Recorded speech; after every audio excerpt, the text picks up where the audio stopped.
Le Point Bourse vous est présenté par Bourse Direct.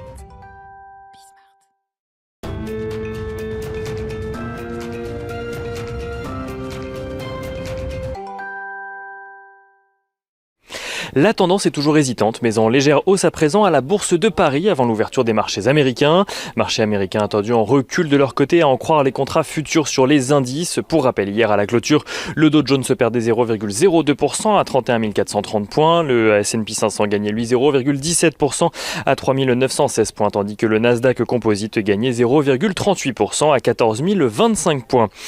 Les investisseurs à Wall Street qui suivent l'évolution des relations diplomatiques entre les États-Unis et la Chine alors que Joe Biden et Xi Jinping se sont entretenus pour la première fois hier au téléphone. Un entretien qui ne semble pas annoncer dans l'immédiat une accalmie des tensions entre les deux pays alors que Joe Biden aurait qualifié la Chine comme le plus important rival des États-Unis et fait part à des sénateurs américains de sa volonté de surmonter cette concurrence. Si le contenu de l'appel n'est pas connu dans le détail, on sait que Joe Biden a fait part à Xi Jinping de ses inquiétudes sur les pratiques commerciales de la Chine qu'il juge déloyales et qu'il a également abordé le sujet des droits de l'homme. Un échange où les deux hommes sont apparus en désaccord sur la plupart des questions soulevées, amenant le dirigeant chinois à confier au nouveau président américain qu'une confrontation serait un désastre pour les deux pays.